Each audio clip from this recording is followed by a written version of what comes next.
Now, some of the uranium mining sites were being worked until even 1995. I know I said the Milu area was ended but way before that, but some of these mining sites were not. Now, in 1991, as I mentioned, the Soviet Union collapsed and any monitoring or even acknowledgement, much less responsibility, went out the window. A 2006 analysis by Pure Earth, that's that environmental non-government organization, they named Milusu the third most populated place in the world at that time. The town's cancer rate was 50% higher than the national average. The organization reported and local doctors described a large number of birth defects, poor immune systems, and nausea and vomiting among children. Many communities living around other tailing sites that contain pesticides and heavy metals have yet to be studied. So that's a problem too. Man. So locals say there has been little monitoring, as I mentioned, or maintenance of these dumps, whether it's the tailings dams or the uranium dumps themselves. The International Atomic Energy Agency wrote a 2010 report warning that Milusu, which is currently home to around 25,000 people, was in urgent need of a cleanup.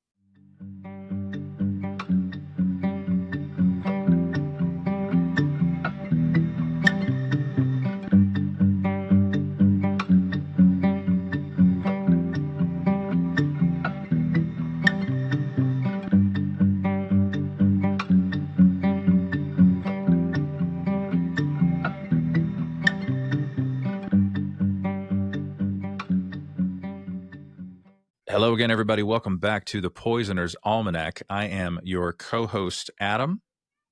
I'm Rebecca. I don't know what that was. How you been, my dear? I am pretty good. I feel like this episode is cursed because it has taken us forever to get started. Of course, yesterday we didn't have a chance because I had to go to an awards thing. It's like a classroom awards thing. So we're doing it today. And hopefully that's why I've been getting like the episodes out on Sundays instead of Saturdays, because like things keep happening on the days that we're supposed to do the recording. And it's like, oh my God. So, but after this week, I feel like things will hopefully slow down a little bit since she'll be done with school by Wednesday. So yeah. Yeah. All right. Let's go to a viewer DM from Sophia. She goes by Supergirl Sway or Supergirl Swee. I'm not sure. I believe she's Swedish. So I don't know if I'm pronouncing that incorrectly or not. Okay. She asks, "Hi, Adam. I have a suggestion for the Patreon. You know, when Becca gets sidetracked in the podcast, when she gives background information to give the listener a basic understanding of the topic at hand, like in the intro to the Chernobyl episode, she always has looked into the references before the episode unless she gets really sidetracked and Googles while recording. My point is that she always gives the audience enough context. You, on the other hand, jokes aside, you have made a lot of references to the game Destiny 2 and left it at saying that it is one of your favorite games, maybe even the favorite game." You grab the next one. It took several screenshots to fit this in. She said, "I just got an email from PlayStation about 2 new expansions for Destiny 2, and I immediately thought of you. I haven't played the game myself, but you've made me curious. Now to my request as a patron and a gamer, what if you made a video for the Patreon about Destiny 2? Not a review, not a gameplay video, but more of an introduction to the game. Think how Becca built up the storyline in the podcast. The background, the scenery, main characters, and the major events that were taking place. I'm thinking a video between 5 and 20 minutes in the Spooky Lake Month format." Becca knows what I mean, and I know exactly what you mean there. Yes, hello. The amount of dopamine I get. 5 out of 10 spookies. Would you enjoy that? I really would, and I cannot be. Oh shucks, that button's in the way. Hang on, I can't. I cannot be something podcast fan that is a gamer. Oh gosh, I didn't even realize that button was going to be in the way. Hang on a second. Let's get the next screenshot. I've got to figure it out. And then you took it away from me. Here we go. There it is. Okay. I cannot be the only podcast fan that is a gamer and would appreciate some gaming content on the Patreon if you have the time. And if Becca says, okay, that second part is the main thing. Best regards, Sophia Supergirl Sway. Sorry. P.S. I'm also very curious about your religious cult experience, maybe you would be comfortable telling the Patreon a bit more behind the paywall. I could So I responded, ask you questions. Could be like your interviewer. that would be very for interesting. the culty one. Yes. At least. Because I think to this day, there would be fresh questions that you would have for me because I grew up in that world and you didn't. Well, I had questions when we were both like there. So I was like, why are we Yes. Why do they want us to do Yes. that? Yeah. And, but interesting experience. And honestly, Destiny's, I used to love Destiny 1. I suck at it so much. But like shooter games, I'm not good at because like my reaction time is often off. Yeah. So I'm just, I don't do well with the shooter games. Puzzles, I like the puzzles though. But the Destiny lore is pretty cool. You could even have like you could have like a whole whiteboard of like, I don't know. It looks like not a family tree, but like this comes to this. And then it's like that guy on that meme that's like, Yes. Great. Charlie Day from It's Always Sunny in Philadelphia. There you go. Yeah. So, yes, Sophia, I think that's a brilliant idea. I think I'd love to do both. And I'll stick to what you described, like what you want to know more about the game, because, YouTube is covered with, gameplay and all that stuff. But especially for me, I'd love to explain how I got into the game, considering Destiny was the first-person shooter I had ever played. I was 30 years old. I never got into first-person shooter games. And because I grew up in the cult, I really wasn't allowed to play video games too much. That's just sad. I brought you into Zelda. Very much. I got you into Zelda because Zelda's always been one of my favorites. Let's be honest. You got me into everything. All the things that normal people do, my wife got me into. Hello, Toon Link. Good to see you again.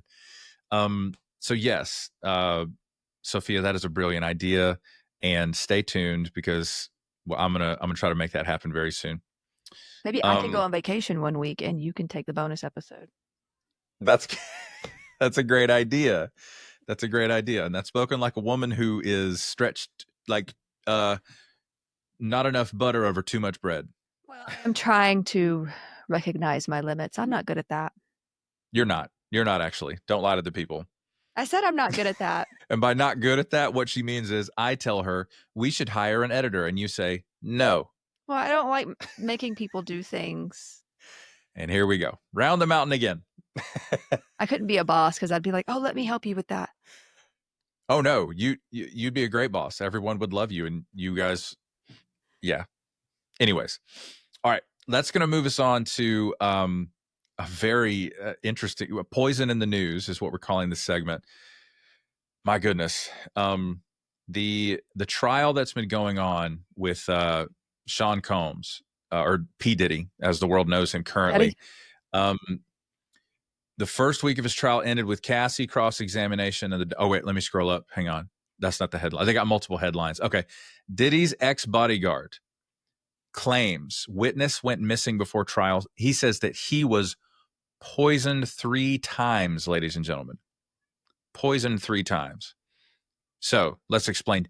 Big homie CC, who previously worked as Sean Diddy Combs' bodyguard, believes that a key trial witness allegedly went missing before taking the stand. And he did an interview with Piers Morgan recently. That's what this story is based on. This man says, my gut feeling of what's going to take place is we're going to see a lot of strange things due to the fact that I know how this world works after working in the industry. Whenever these trials come about, the closer you get to the trial date, a lot of things start happening to remove people from the case that are going to strengthen the case. I think he meant strengthen the case for the defense, not the prosecution. Or maybe he's trying to say the prosecution will be emboldened because, anyways, you get the idea. Combs does not want this trial to take place. Well, he said, I feel like we're watching this take place now with one of the male blank worker guys who provided the tapes to the feds. He's disappeared. I expect to see a lot of strange things take place. I expect to see the defense team to do a lot of steps to lighten the image of Combs, and we've been watching that take place. And further down, Big Homie, meanwhile, told Piers Morgan he's been poisoned 3 times over the years. The former bodyguard, who now speaks out against human trafficking, did not clarify whether it was Diddy who attempted to poison him. He says, along this path, I've been poisoned 3 times. My toxicology report showed cyanide. And then he makes this statement, cyanide metabolizes into pneumonia in your body. I don't think that's physiologically correct. Oh, I mean, He said he's had pneumonia on.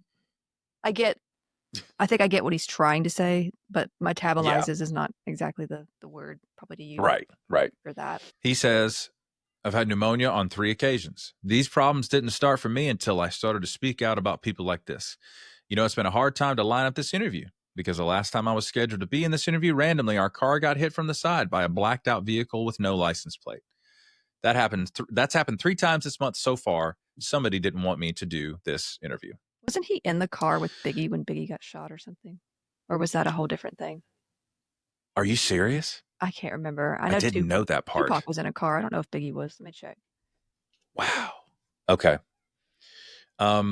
Big homie who stressed that he wants to see the justice system prevail in Diddy's trial, also believes that the disgraced music mogul would want to threaten or intimidate him against speaking up. Probably be in his best interest if I were unalive. But good luck with that, though, Big homie added with a laugh. I've been proven to be hard to unalive, though. So probably don't want to jinx that himself is doing your. that. What's that? Probably doesn't want to jinx himself saying that.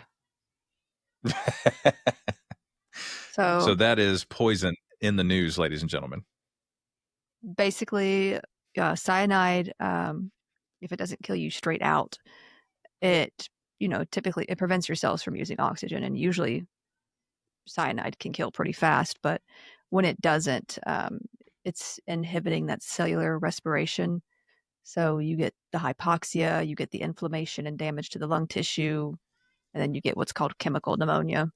So, and there has been some speculation that this is also what Diddy's first wife died from. I think it was his first wife, Kim Porter. Is that her name? And I've been asked about that, I think, in our Instagram DMs by at least one person. And it's honestly, really, I kind of had, with him getting arrested, all the stuff that went down with him, I've just been kind of watching and waiting to see just sort of what happens with that and how to, because I don't like doing episodes or even bonus episodes without like too early when something's going on, because it's like there could be more detail added on later. I know you can do updates, but I kind of like to have a full picture so I don't say something erroneous or that's just not proven, that kind of thing, But true, but also people want to hear your take. Yeah. But I mean, the whole Kim Porter situation is definitely suspicious. I remember reading about that and being like, and now everything else that's going on with him. And I think a lot of people in that industry knew a lot of things about Diddy or whatever he goes by now that they just didn't speak of, or if they did, it was very subtle because of probably fear. Oh yeah, because of the power that he has. Yeah. But he's also, I don't know. And he does have power. He has influence. He has money. I don't think he's all that intelligent. Does that okay make sense? It makes a lot of sense, but here's the thing. I think he has a dark personality type. And by dark personality type, I mean narcissistic, psychopathic, coercive control. Some combination, one of, or some combination of all 3 of those. I think he literally, in the same way that you and I have different neurotypes, he has the dark personality neurotypes. He has a different brain. Yeah. I believe that his amygdala does not light up nearly as much as ours does. I believe he does not experience fear. I don't think he experiences emotions or other people's emotions in the same way that we do. Mm-hmm. I think he feeds himself on the pain and the exploitation of other people. Yeah. I mean, think about it. He's having these massive parties. There's lots of people there. It's not that hard for information to get out when you have more people. We have that high a number of people involved. Okay. But he has created an entire stratified web of people that he controls to different degrees. Mm-hmm.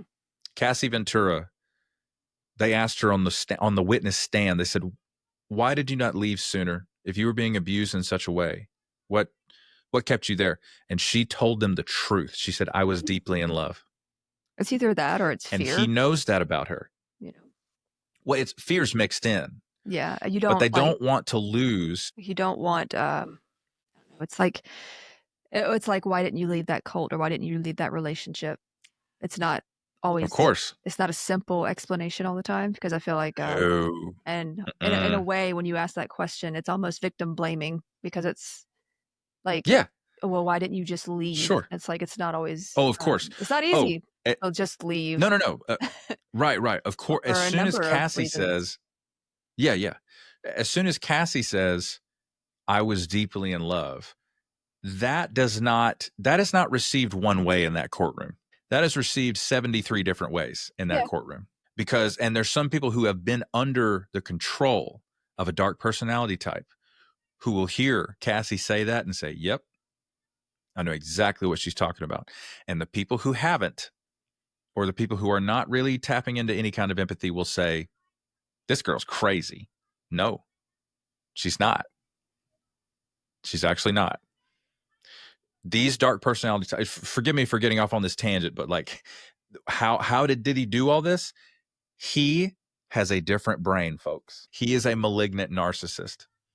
He was literally on tape trying to unalive that same woman in a hotel. He got caught on tape doing it. Then he issues an apology, and then he goes right on doing exactly what he's doing, because he does not care. And his ego also wins out, I guess, over the intelligence. Oh, sure. Oh, well, the dark personality types have. I'm immune. I'm bulletproof. Mm-hmm. But that's right. Which, speaking of which, with the whole Biggie thing I mentioned, he was in a separate car with his own entourage when Biggie was shot. Okay. And there has been some speculation that he set that up as well, even though he had like the "I'll Be Missing You" song that he kind of stole from Sting. Not gonna lie, because he didn't pay Sting for that or acknowledge that he did not. That sampling. They did not clear. They did not clear that song before he sampled it, and I still can't believe. Yeah, like he's been in the music industry long enough to know that that's not. I mean, legal.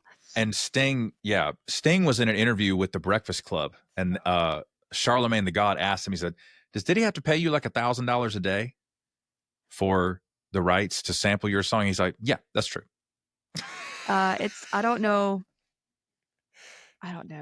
It feels almost like, if it's true that he did have something to do with Biggie's death, I don't know. That's just speculation. That's theory. I don't know.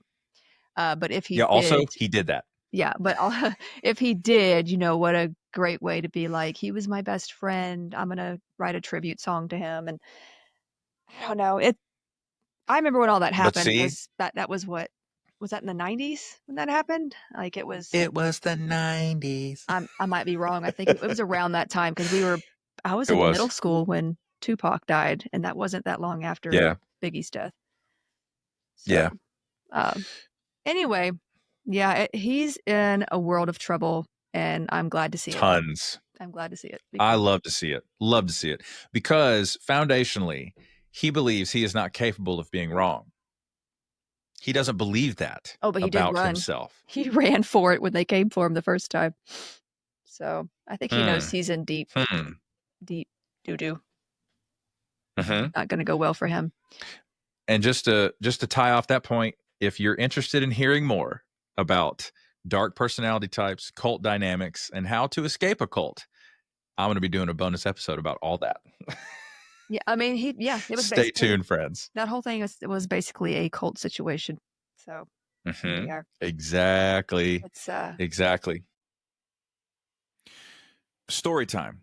I escaped a religious cult 7 years ago. Without going into too much detail here, let me just say it was an extremely difficult journey. My mental health spiraled downhill, and I thankfully had enough presence of mind to seek out a therapist to work through what was going on with me. My therapist helped give me context to all the wild things I had walked away from. He was kind, patient, and guided me through what my new normal might look like. I had never had healthy boundaries in my life.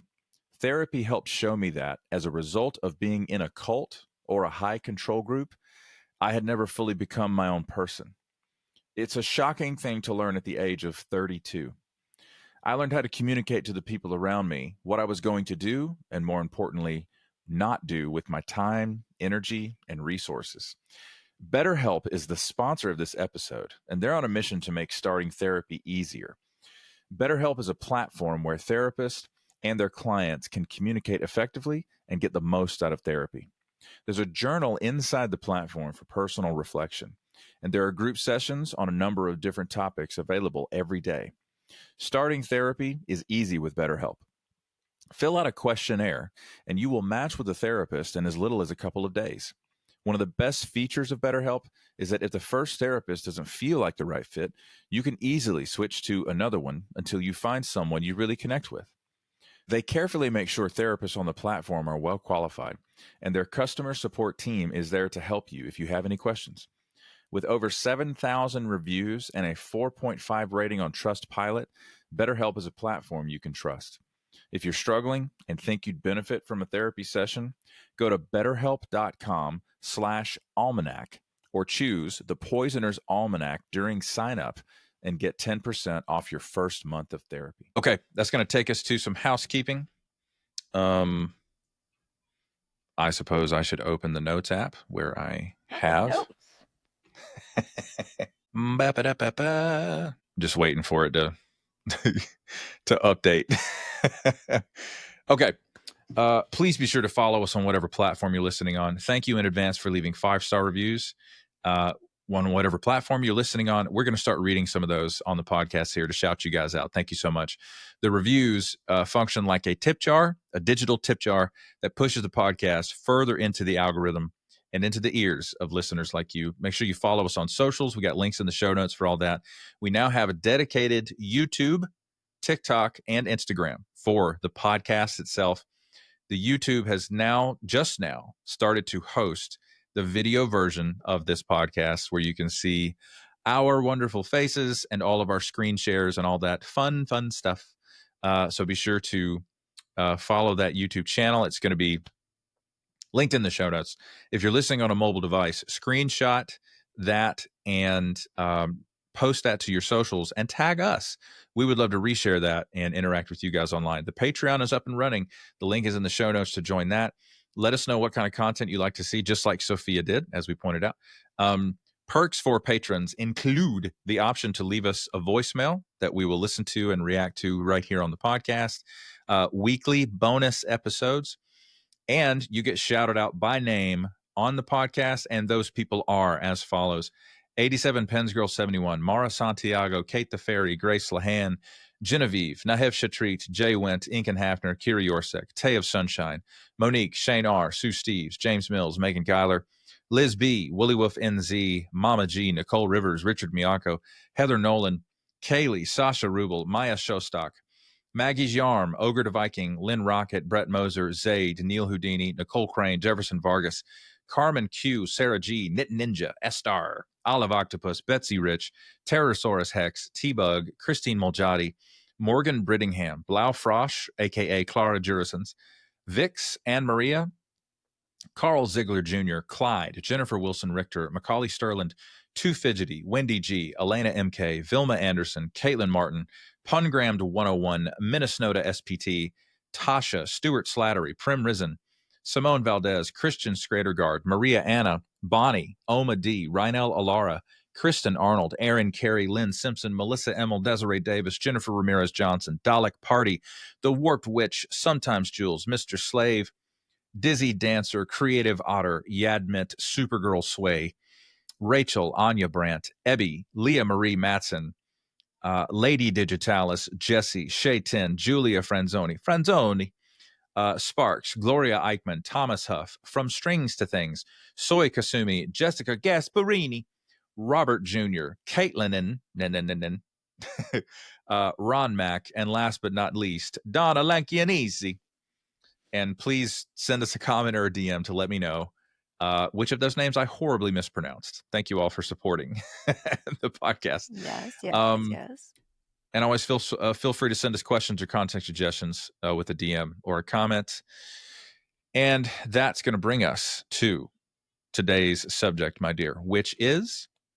Well, I think we need to talk about some more ghost towns. Toxic ghost towns. I say that, but let's do it.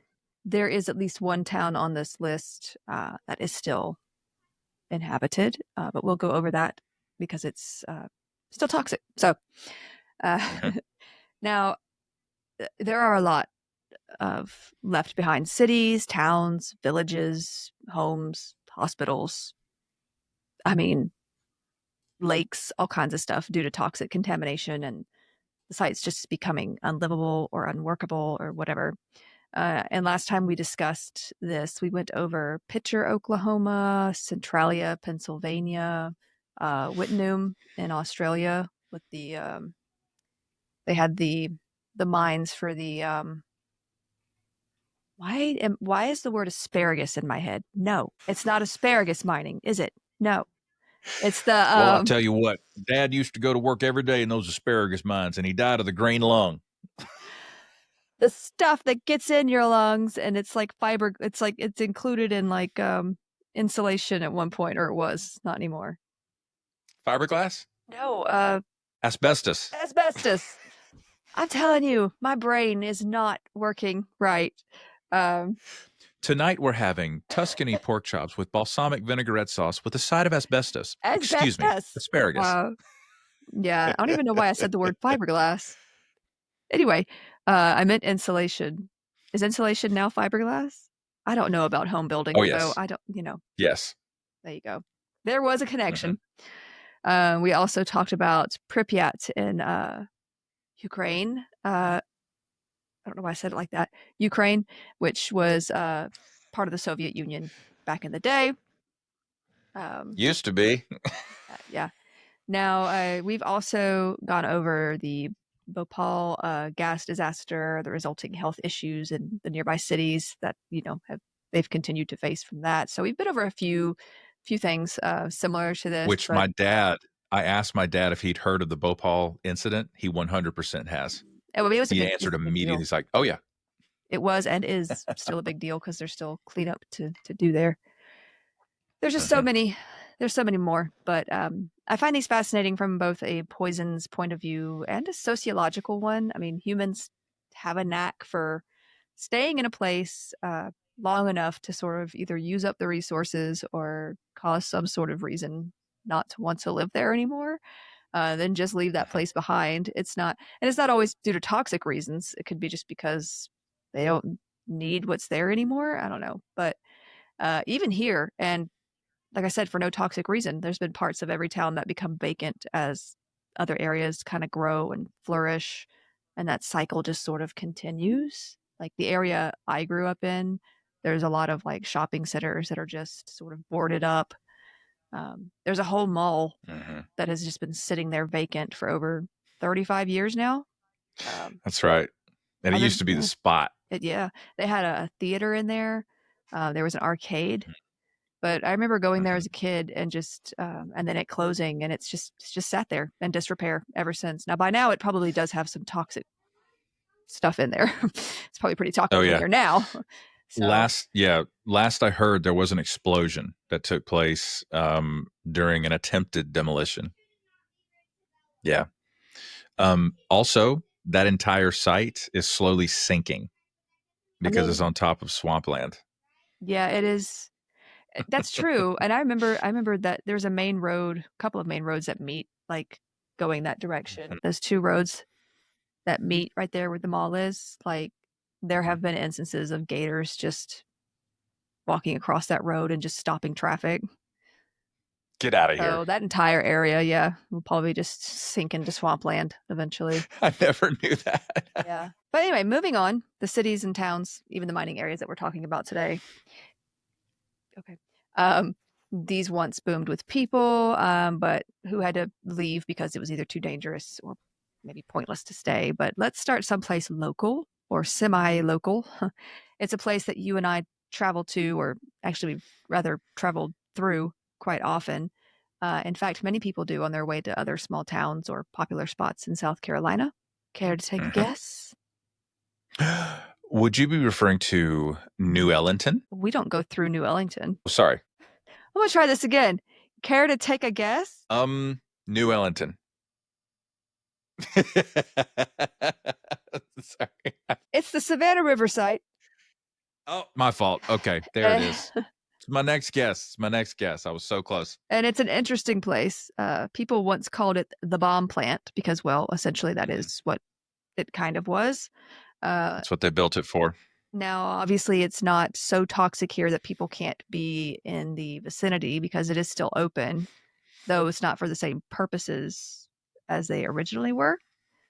Come to think of it, it isn't. I'm not really sure what all goes down there. But I have a best friend that I've known since like kindergarten, though, whose dad, hi, Mr. Stancer, used to work there like way back when. And I've heard that they pay their employees very well. I do know that. But yeah, he used to work there. It's a federal government installation. Yeah. So, but that was pretty cool though.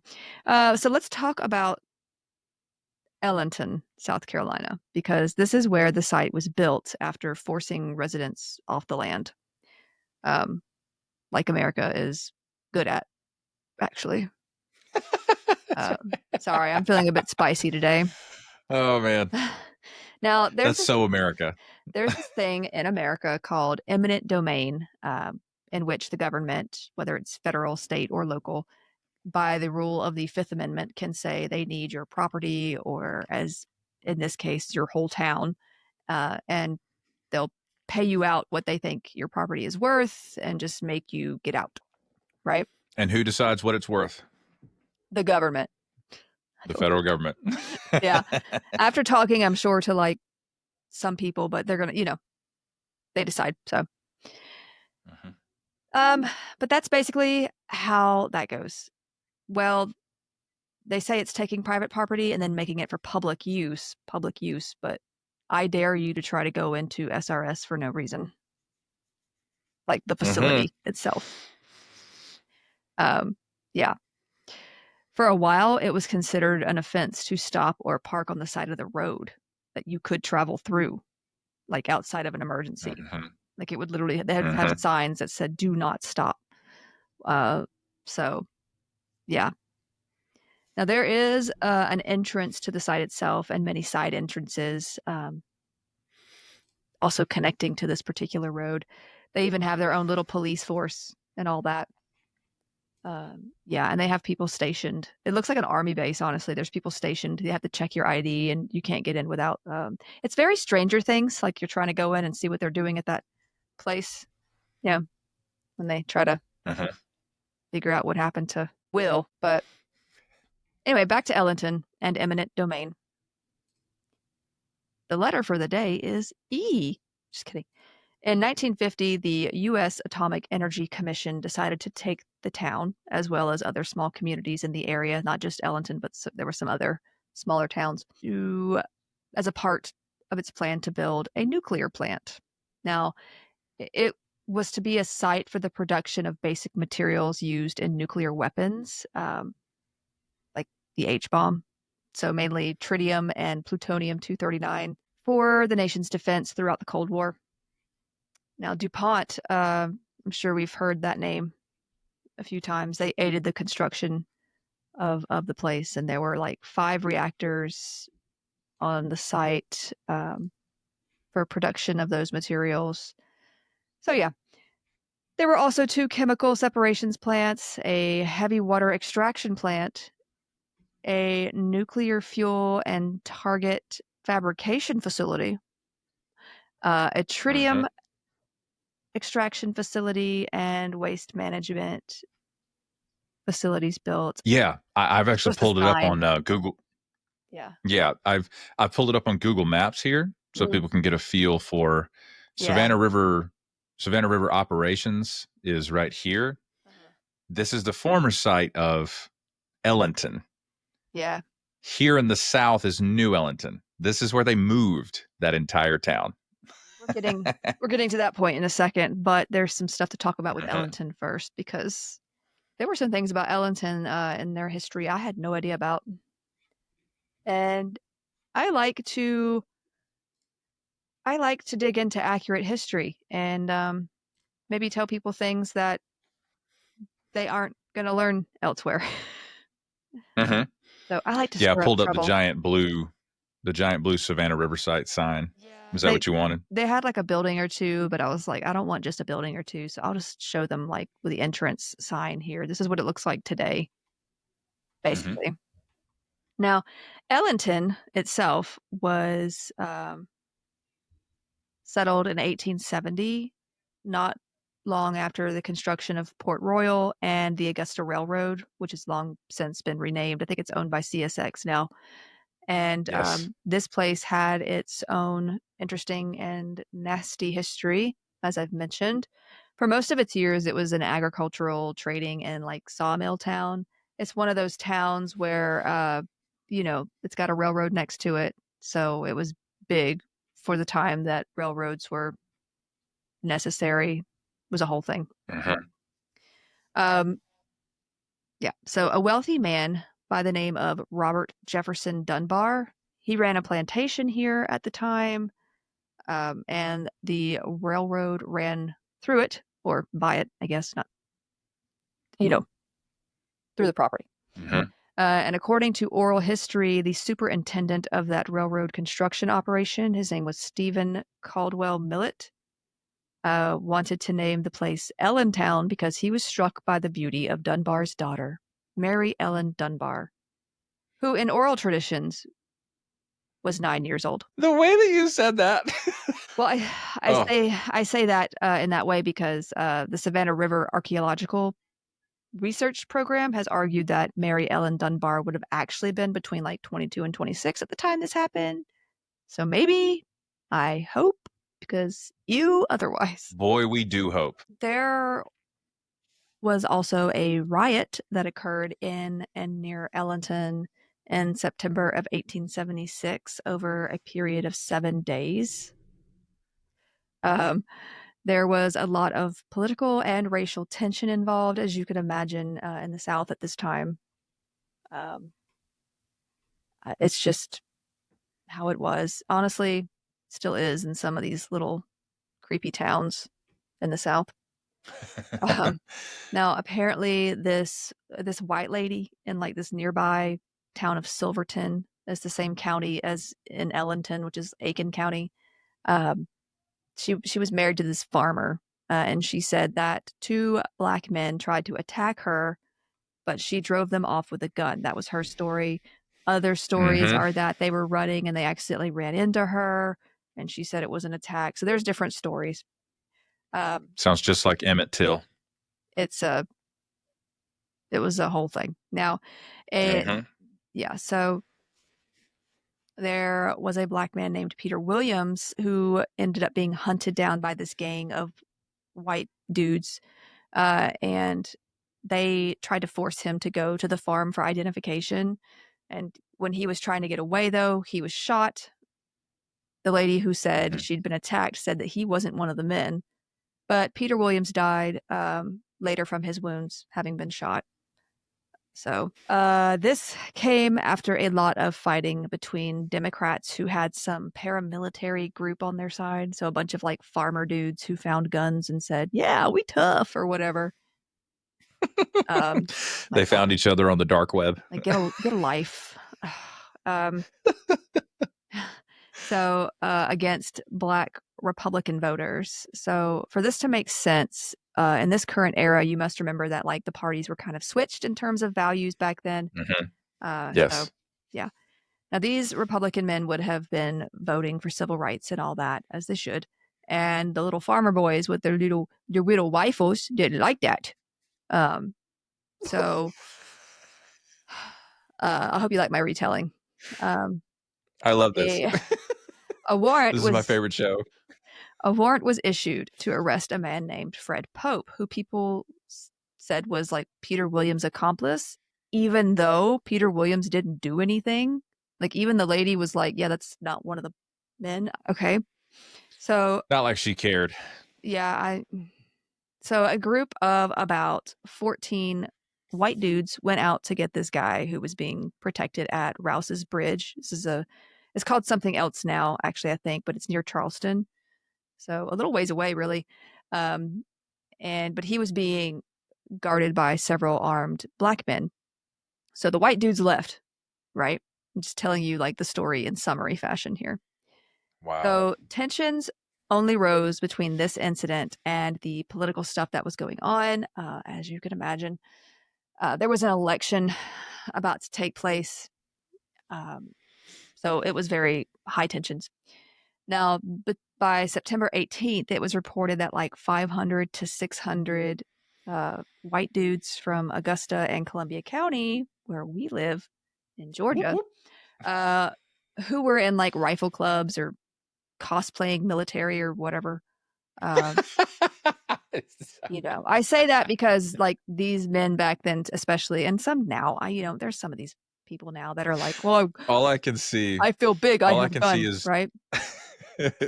all I can see is Dwight Schrute's Shadows of the Night group, like doing their monthly meeting at the office, and Jim walks in.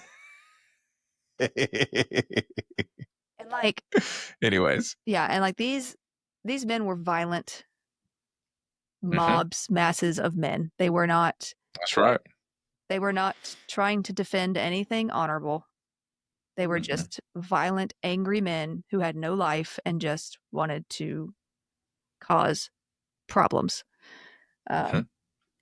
Yeah. Anyway, so yeah, I am making fun of And them. this is, well, they deserve it. This is the value of civil rights, first of all, and also due process. It's just, yeah. I was reading this and I was like, not only are these guys violent, they're very foolish. Like they're dumb. Mhm. Anyway, so they were on their way to Ellenton, where all this mess had started, I guess. Yes, sir. Now, they basically lost their minds, as mobs do, and they tore up parts of the railroad.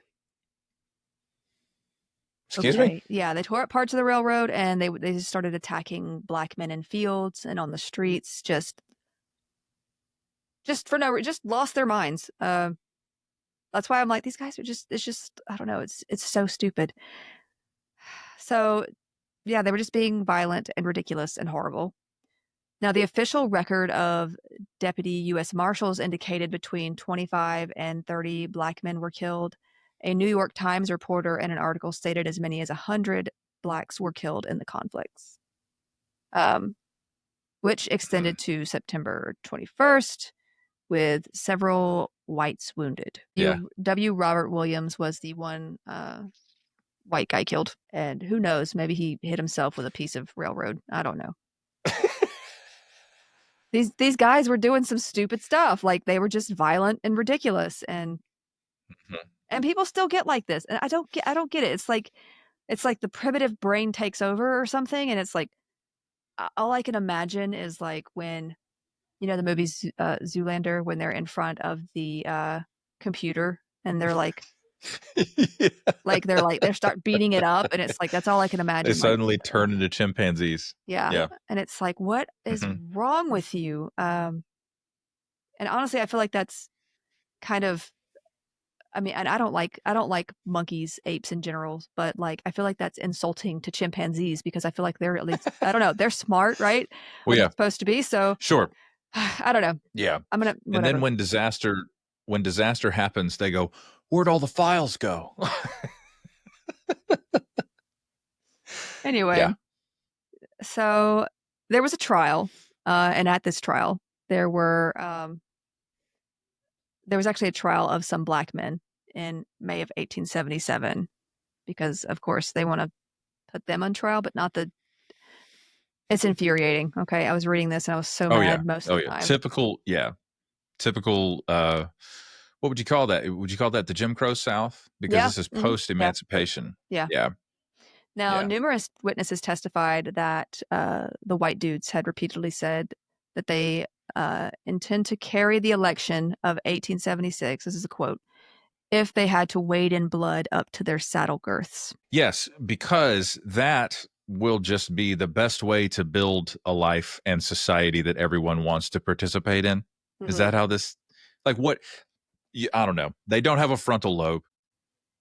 So, but, and a lot of these people weren't even from South Carolina. They had no say in this vote. Mm-mm. So. Exactly. That's New Ellenton. I see, Ellenton at the time, that's a solid 45 miles from Columbia County. Their only interest in this situation is racial. That's it. It is. So that's all they want to do.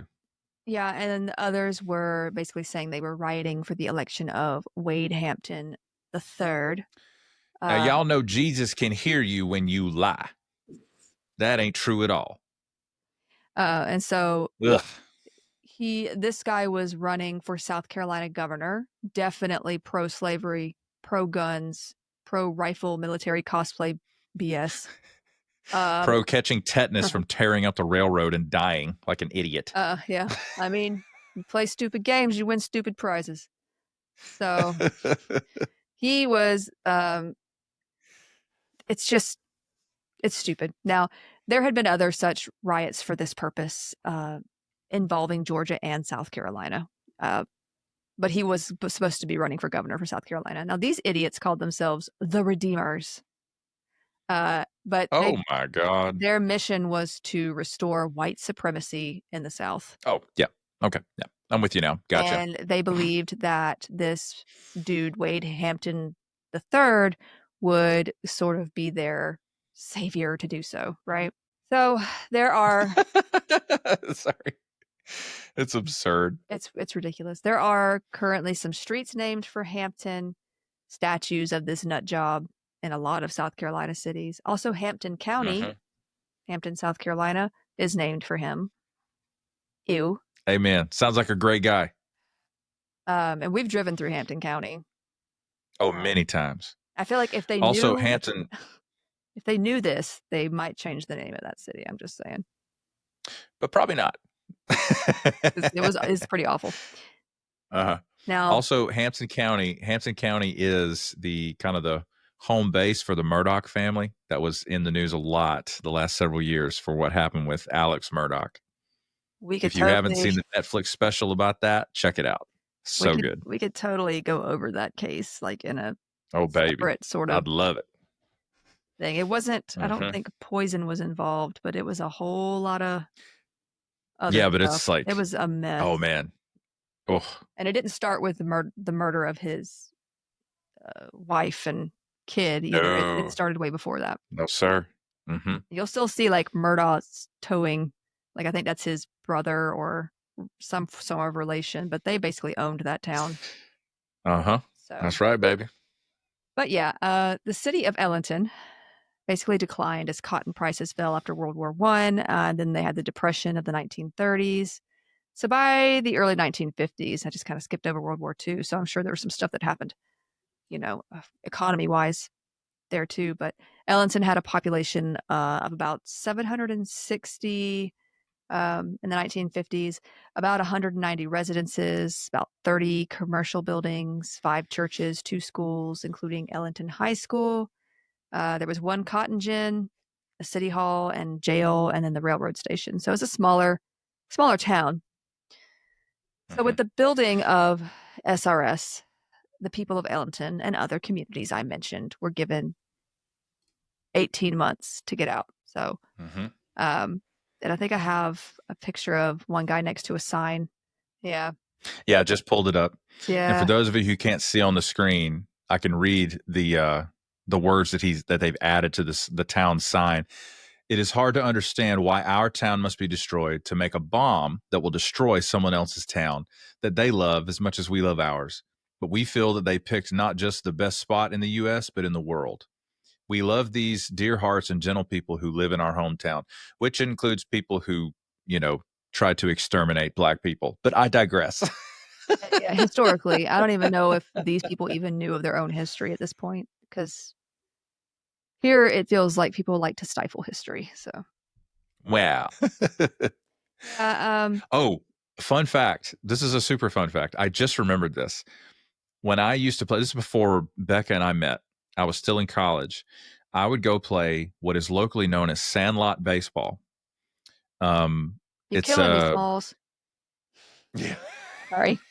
exactly. Oh man.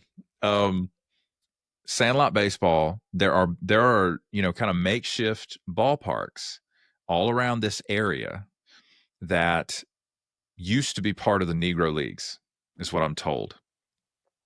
And these communities still play baseball. And all these teams that play against one another, they'll play in tournaments for money. There'll be a buy-in and then a cash prize at the end if you happen to win. The teams are made up of, you know, college age, even, you know, just barely out of high school, all the way up into, you know, grown men in their 40s and 50s.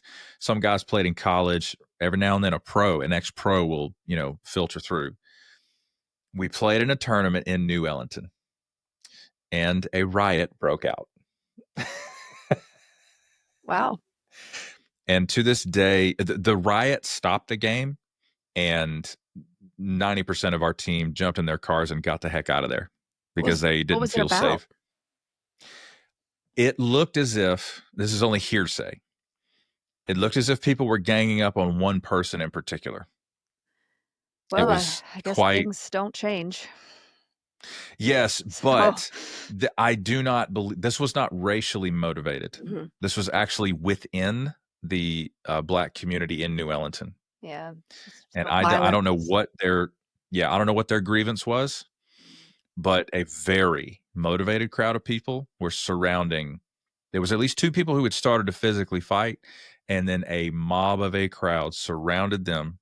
And at one point, I saw a folding metal chair go up in the air in the middle of the crowd and come down, and I heard a whack. Somebody got popped by a folding chair. And I, you know, with my blank Word document Caucasian self, I had never seen anything like it. It was so funny. I'm still in the church cult at this point. I don't have any life experience to speak of. And I'm looking around and I see these older guys on my team. Their like wives had showed up to watch them play. They got in their cars so fast and got out of there. Did anybody call the cops? I don't believe anybody. They may have. I honestly can't say. But listen, at one point, there was a tractor trailer that did not have a trailer that was parked near the ballpark because of, you know, we're in the middle of a neighborhood, and the mob got around that tractor trailer and was rocking that thing back and forth, side to side. There's some sort of psychosis that happens when there's some group dynamics that happen. Yes, you're right. And there's group dynamics that happen with mobs. Yeah. So anyways, just wanted to throw that story out there. I completely forgot about that, but that stopped the game and we got out of there as quick as we could. I know that sports things have caused mobs like that too. And I'm just like, it's a game. Like, and it was unrelated to the game we were playing at the time. Right. Oh yeah, I figured. But and honestly, these small towns, everybody knows everybody. So I mean, there may have been some cops involved too. Who knows? You never know. You never know. Now, but those who didn't own property were expected to just leave because they're not going to pay you for anything if you don't have anything, I guess. But the government did pay the property owners for their land. About 6,000 people had to be relocated, and about 6,000 graves were as well. So they dug up. Oh my God! Yeah, they 6,000. I think though that they left some behind. So not only is SRS toxic, it might be haunted. I'm just kidding. I don't know. I don't know. I'm just speculating. I don't even believe in ghosts. That's right. Do I believe in ghosts? I've never seen one, so I don't. Let's check in. Rebecca, do you believe in ghosts? I do not know. I think there are things we don't understand. But I don't believe in the whole like woo, you know, like in that format, I guess. I think there's things that can be. I just love how you had to check in real time. You're like, wait a minute, do I believe in that thing that I'm talking about? I tend to what is it? Overanalyze though. I tend to try to like scientifically figure out like what could that be? What could that, you know what I mean? Oh, okay. So and we don't know everything scientifically either. I mean, we find out stuff all the time. So It's true. anyway, but I'm the same way with aliens, though. People are like, I can't make fun of people who believe in aliens because I was like, I don't know. I mean, I think there could be bacteria living on another planet. I can't discount that. Yeah. Um, Yeah. I don't know. I don't know about like aliens, like little green men. Like, I'm like, I've never seen a UFO, but at the same time, if I did see one, I probably wouldn't be shocked. I'd be like, okay, whatever. It's 2025. Here we are. It really wouldn't shock me anymore. Yeah. There's not much that would. Millennials. Yeah. I think that would be every millennial's reaction to a UFO. They'd be like, oh, that's wild. Anyways, I don't have any money. I just don't care, I guess, about them enough to really have that big of an opinion on it. When it comes to we aliens. have never lived in precedented times. I don't really. It's always every 3 years, something that has literally never happened before is happening. Like I don't go looking for we're it. tired. So we don't. We just want 5 precedented years. If we could just have, 5 years where nothing happens, nobody's, threatening to ruin everything, it'd be great. Like that's ever going to happen. I think I'd believe in aliens before I believed in that. So yeah, I can't disagree. Wow. I'm in the I don't know, but I kind of don't care either right now. So, like, if it happened, if the UFOs landed, they were like, "Take me to your leader," I'd be like, "It ain't me." So, I got things to do. Like it just wouldn't. Yeah. I guess I don't know. I got it. Can't be bothered. I don't mean to cut this short. I don't mean to cut this short, but I got to get this podcast out. You know what I'm saying? Yeah, I can't be bothered. So, also listen to our podcast on your alien podcast. Sure. channel. If you guys have Spotify, check it out. What if they're listening right now? Gathering data on all of our poisonous stuff. If you are, please come rescue me from this planet. Okay. So these people weren't just from Ellenton. This also included the communities of Dunbarton, Hawthorne, Myers, Mill, Robbins, and Lay. This was and is a relatively poor rural area. We've been through a lot of these old railroad towns that have just become just poor rural areas these days. Like they might have been super big back in the day and rich and all that, but there's a lot of poverty in these places now. A lot of places are boarded up and such. So there was a significant fraction of those relocated were African American farmers and sharecroppers. And it just feels like another blow because it's like you got to pick up everything you've known now and move. So and we don't care. It's like a diet version of burning Tulsa to the ground. Like, oh, if minorities lose wealth, that's cool too.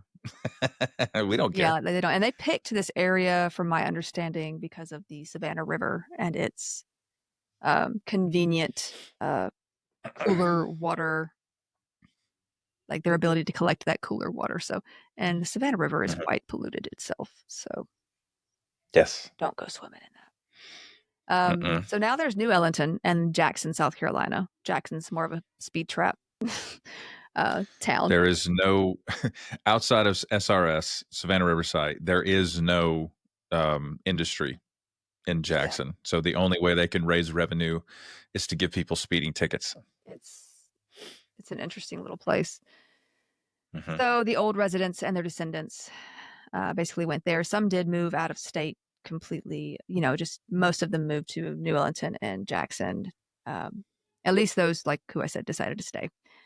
But yeah, these little railroad towns, like I said, they're pretty isolated. They're pretty depressing, I hate to say. The residents apparently have reunions, though, for Ellenton, like to kind of reminisce about the past, at least. Remember that time we tore the railroad up? Well, these would be like later people. I think primarily, like I said, they were African Americans. So it'd be like, remember when those white boys pulled their own railroad up? Oh, okay. Idiot. That's a different situation. All right. Yeah. But they do have reunions to talk about Ellenton. Anyway, but the Savannah River Site is still there, but they're more involved, they say, with ecological and environmental cleanup type stuff. They're also sure you are.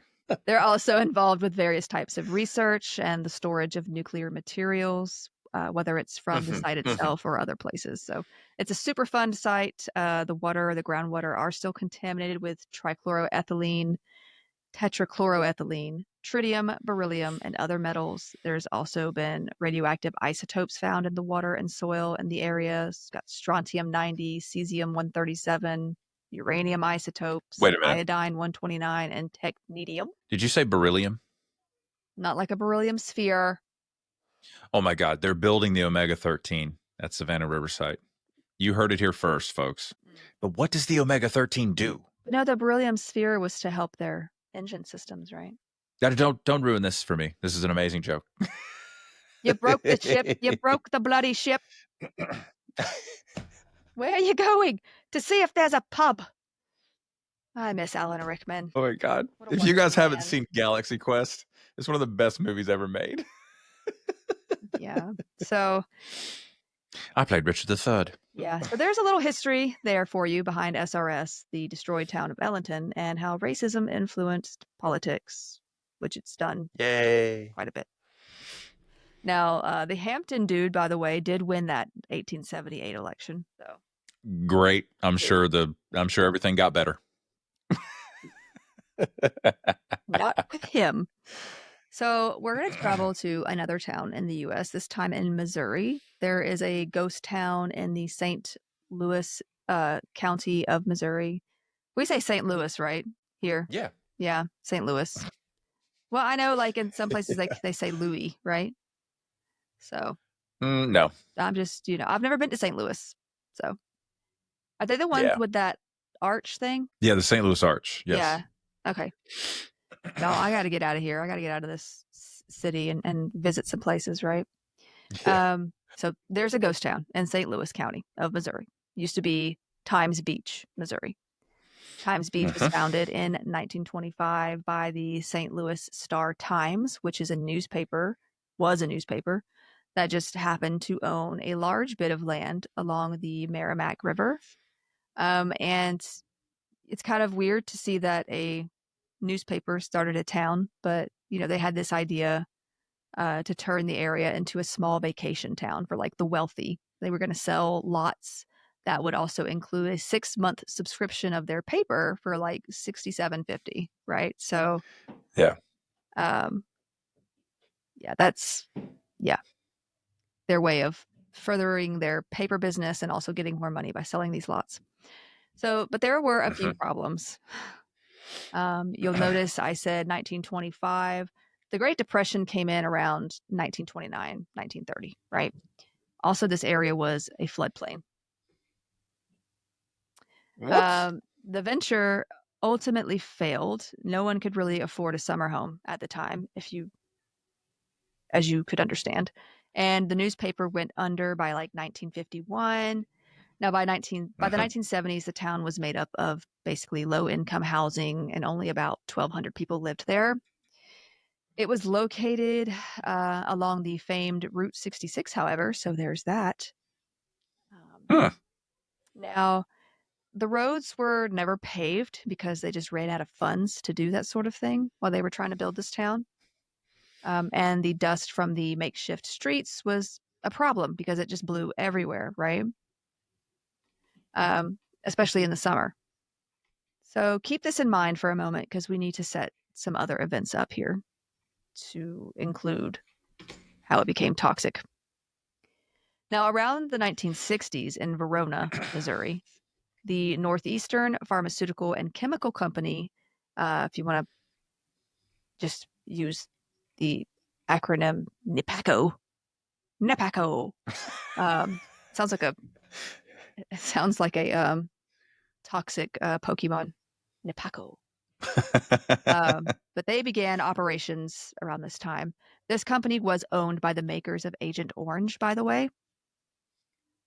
So, okay. Red flag. I need some like flags. I need like red flags in here, just to wave at certain things. But yeah, before being bought out later in the 70s, that's who owned it. The main product of this operation was hexachlorophene, which is an antibacterial agent that was used in soaps, toothpastes, and household disinfectants. Just sounds kind of wrong to include toothpastes in there because you're like brushing your teeth with the same chemical that they use in household disinfectants. That's fun. Oh dear. So there is some chemistry that takes place, obviously. But the important thing to know here is that a resulting byproduct was tetrachlorodibenzo-P-dioxin. Got it. Dioxin should be familiar to our consistent listeners, as it is a poison that we have covered. It's the weapon that was used against former Ukrainian President Viktor Yushchenko. I believe is how you say his name. It was an attempt to keep him from becoming president. He survived, but had some lasting effects, such as the chloracne that marred his face for a while. Now, if anyone needs a reminder, this is a persistent organic pollutant, and exposure to enough of this substance can lead to reproductive and developmental problems, skin issues, mainly the chloracne, and it's like usually acute, but it can last a while, like in that former Ukrainian president's case. Hormonal disruption, immune system damage, liver damage, and various forms of cancer with long-term exposure, especially. Now, it's also been linked to diabetes, ischemic heart disease, and other health issues because it's messing with other different parts of your body, like your immunity and hormones and such. Now, as their description implies, they are persistent both in the environment and in the body. Dioxins can be stored in fat tissues when you're exposed, and it can bioaccumulate. So it doesn't just, you can't do a liver detox or whatever, which those are a juice cleanse. Those are just scams anyway. So I'm just letting you know now. I mean, if you like it, if it feels good to you to do it, then sure, but it's not going to actually be great for your health like they say they are. You can also be exposed through what you eat as it bioaccumulates along the food chain as well. Now, this company attempted to purify the product, the hexachlorophene, so that it would contain less dioxin as an ingredient, like the product itself. So it was at like 3 to 5 parts per million, and they were able to get it down to 0.1 parts per million in their product. However, this led to them having to store the extra dioxin residues as this sort of oily substance in a storage tank near the facility, because just because it's not in the product doesn't mean it just disappears, right? It's got to go somewhere. So they were basically sending the accumulated waste to Louisiana at one point to be incinerated because the burning the substance was the best way to get rid of it safely at the time. This is expensive, though. I mean, they're sending it from Missouri to Louisiana and also having it incinerated. So they went looking for cheaper alternatives, which is usually what gets a lot of these companies into trouble, right? Cutting costs. The Independent Petrochemicals Corporation directed them to this man who owned a local oil waste management business. His name was Russell Martin Bliss. Now, Bliss agreed to do the job, of collecting this waste and just getting it off their hands, I guess, for which he would be paid $125 per load. Just for transparency, the IPC, the Independent Petrochemicals Corporation, they were actually charging NIPACO like $3,000 per load as like the middleman, and then paying this dude only like $125. Okay. So okay then. So for several months in 1971, Bliss, as I'm going to call him because it's easier, went out and collected this waste that was heavily contaminated with dioxin. And he brought it to his own storage facilities and basically mixed it with used motor oils, which is something he normally collected as well. Now, Bliss also owned a farm with a horse arena, and he was spraying this combination of dioxin oil on his property where the dust would normally be picked up and blown about. And this seemed to keep the dust from moving around for a solid 6 months. So when others noticed this, I know. Just wait. What year is this? Did you mention that? 1971. Okay. So when others noticed this, they started hiring him to do the same for their own properties. Okay. Now, on May 26th, 1971, the owners of Shenandoah Stables near Moscow Mills, Missouri, hired him to spray their riding arena, and they paid him like $150. Okay. Now, he sprayed about 2,000 gallons of this tainted used motor oil on the site, and it was described as being thick and smelling awful. I mean, duh. Now, not long after, just about a few days, horses that were exposed to the area started developing sores, started losing hair. Birds and other critters that would get in the rafters just dropped dead. But when accused of poisoning the area, Bliss denied it and said he had only used motor oil, which I'm like, still ew, but that's not being honest. Why do the worst people that America has to offer become the richest among us? Like why? Now, I hate it so much. This is before regulations were put on this particular. Yes. Well, when did Nixon create the EPA? When did that happen? It would have been in the 70s, but you would still have to. Was it the 70s? Okay. Well, yeah, but there still needed to be specifics added to, EPA rules and stuff, because, if it wasn't listed specifically, you couldn't sue them for it, right? You couldn't take them to court over it. Of course. Also, even today, the EPA can mention, this is the safe level it should be kept at. It's up to the state to actually, concur and, yeah, we'll make that a law. So it's kind of up to the state to do that. And if you listen to our bonus episodes, I talked about a place in Louisiana known as Cancer Alley not too long ago, and how Louisiana is a bit slow when it comes to regulation and stuff. So, but yeah, Bliss, like I said, he denied it. The couple decided to remove the top 6 layers of soil from the whole area, just in case. Well, for $125 extra, they can remove your soul too. I mean, this guy's he's ready to work. Yeah. I've just sucked 1 year of your life away. What gets me is the people. How do you feel? A lot of the people who say there's too much regulation, they're the ones that are usually trying to sell some product that's going to kill you. Brother. Right? Or they have a friend that wants to sell this product, and it's like, oh, this poor man can't make money off this product. And it's like, maybe there's a reason he shouldn't. Oh my God. I just don't. I feel like I'm taking crazy pills. And I get it. Maybe you don't want the government messing with your business or this or that or the other. And I could see that up to a point, but when it comes to regulating medications and chemicals, there needs to be a number. Yes. There needs to be something. I want to, anytime someone is allowed to go on a national news outlet and talk about government regulation, I think it should be a legal requirement that they put your company's profit margin on the screen next to your face. Because if you have an 80% profit margin, I don't care what you think about regulation. It doesn't matter. They talk about it like it's the overreach of big government. I'm like, brother, are you familiar with radium?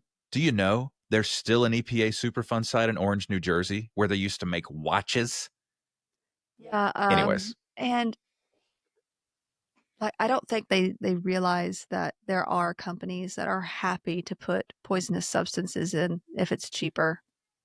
They don't care. Because they've done it before. They don't care. They've done it before. And they know they've got enough money in their legal war chest to stop the full extent of consequences from ever happening. Well, if it's and not they regulated, will play the legal war of attrition against regular people that they damage. But if it's not regulated That's anyway, the bottom line. If there's no number put on it, then they're not going to have they don't have something they have to go by. Therefore, it's not going to hold up in court anyway. If you try to sue them, you may get a civil sort of thing, but anyway.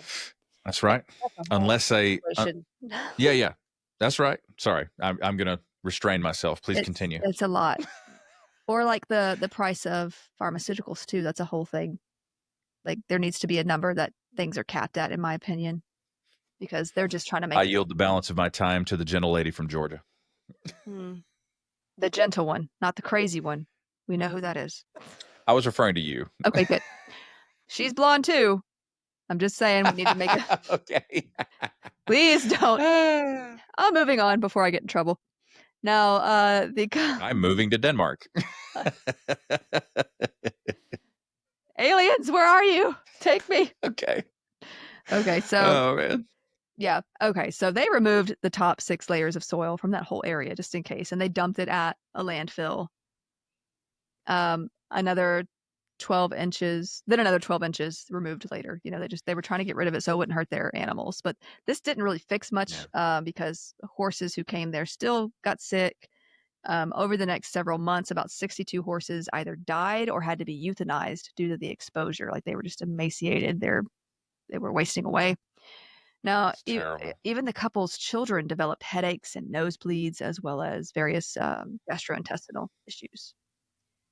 Now, only a month after spraying this farm, Bliss was hired to spray the horserita at Timberline, not Timberlake, stables. What? It's called Timberline, and the first thing that pops in my head is, it's gotta be May. And I'm like, it's not you. Please, no. Get away from my brain. But yeah, this is near Jefferson, Missouri. And also at another place at Bubbling Springs Ranch near St. Louis.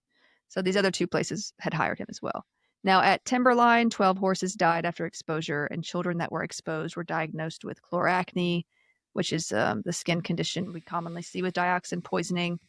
The owners of this farm also decided to remove top layers of soil, suspecting the spray had been the cause. Similar issues were had at Bubbling Springs, and they too removed the top layer of soil to try to solve the problem. It was actually just taken to 2 different yards, one of which belonged to the guy removing it, apparently. So they're just, they're removing it from their farms, but it's still contaminating the soil that's going to landfills and people's yards and such.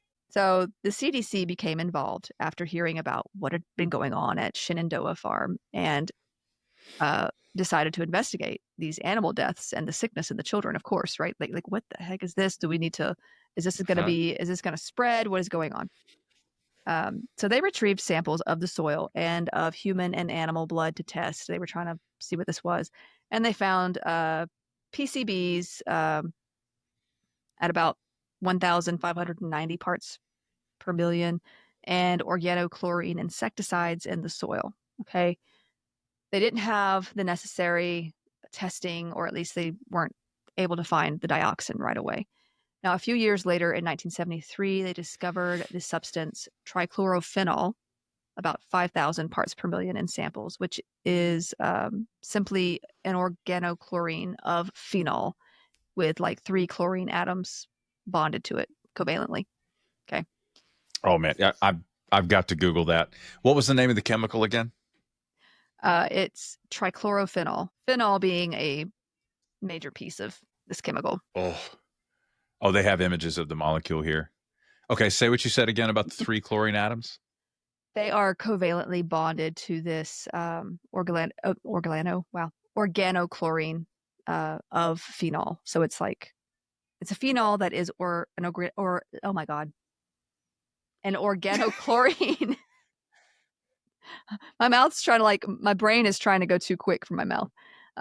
And so okay. Let me put this on the screen. I'm an organic and I'm a chemistry nerd. So let me just show you guys this. This is so pretty and deadly. Let me show you. Oh, look at that. How can the prettiest things be so deadly? Hang on. Okay. You're like, look at it. So notice Becca said, so I believe, and I can't remember clearly from when I was in class in college, this hydroxyl group or hydroxide group makes it a phenol. Yes. And then these 3 chlorine atoms, okay, you see the double bond here? Mm-hmm. If it was a benzene ring that did not have the chlorines or the OH group, every single bond here in the carbon ring would be double bonded like these 3 are. So this indicates that this chlorine ion gets attracted to the benzene ring, and that missing double bond is because this chlorine is sucking up that electron and creating a bond there. That's how it can bond 3 chlorine atoms in addition to the hydroxyl or the is it hydroxyl group? I may have my terminology wrong. But that's basically how that works. So For anyone who wanted to know, which is no one. we have people that like paint. I've noticed that paint like nervous system stuff. So who knows? Maybe they'll get into Ooh, some okay. organochlorine chemical stuff. Deadly. Okay. Anyway, All right. um, All right. anyway, but yeah, that's what that is. Now, so they tested the substance itself on the inside of rabbits' ears. I know, poor bunnies. This was also a time when, anyway, and the ears blistered. The skin on the ears blistered as expected, that they expected it to. But some of the rabbits also died, which was not actually expected. So by 1974, they finally discovered the soil's samples contained about 30 parts per million of dioxin. So little was known about dioxin at this time and before this, obviously, but scientists did know that it was deadly to animals, at least. So the CDC pulled up on Bliss to ask him about the presence of the substance in this oil, that he had been spraying. I'm sorry. What? CDC pulled up on me, bro. Well, I mean, yeah, they had to ask him some questions. I just enjoy how you said that. And he was like, "No, I don't have any idea about this." But and then a horse drops dead right behind him. Putting all this together, though, they traced the substance back to Northeastern Pharmaceutical and Chemical Company, NEPACO. I choose you. But what the company was producing, hexachlorophene, ended up actually being dangerous itself. The FDA had become involved by this point with getting the substance banned, except for like limited use. After the chemical had been linked to the deaths of 32 infants in France after they were exposed to it in baby powder. Which, I mean, baby powder, I think, is still like, even like the recent baby powder has been linked to cancer when inhaled, that kind of thing. Oh, is it talcum powder? Yeah, I don't know. This is something else, but I know talcum, like that stuff has been linked to other things too now. But yeah, so they were trying to get this banned in general. Now, once the CDC visited the site, which was now owned by a different company, I think it was Syntax Agribusiness, they were looking for the source of the dioxin, and they found the storage container that was holding like 4,300 gallons of waste containing dioxin at like 340 parts per million. Now, proper disposal of this waste took some years to complete, as there were no incinerators nearby, but it was finished by like 1979 at this site. Not all of the contaminated soil from farms and yards were cleaned up at first, though, because at this time it was believed that the half-life for dioxin was like a year.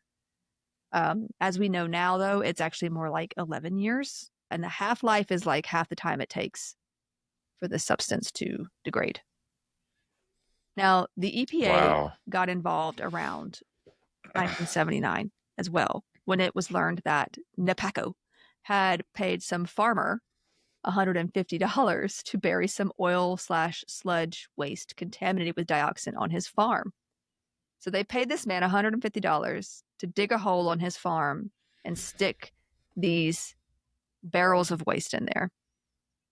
So after digging, about 90 rusty and leaky barrels of waste, with 11 still containing dioxin and the amounts of 2,000 parts per million. I'm guessing the other ones leaked into the soil.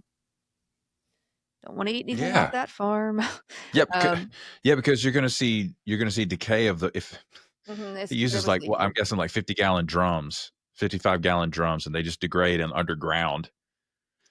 So samples were taken at the 3 farms that Bliss had sprayed, earlier on, and it was discovered that the amount of dioxin really had not degraded after 11 years and was still sitting at like 1.8 parts per million in the soil at Shenandoah, and this was the farm they had removed several layers of topsoil from. But yeah, these farms, as well as the properties that soil from the one farm were taken to, and probably the landfills were temporarily shut down so that cleanup could commence, because at this point, like, it's bad. So why does this concern Times Beach? Because Bliss also was hired to spray there as well. I mentioned that the dust. I mean, talk about making a career for yourself. Yeah, the dust from the roads that had never been paved. I mentioned at Times Beach, it was like a problem, right?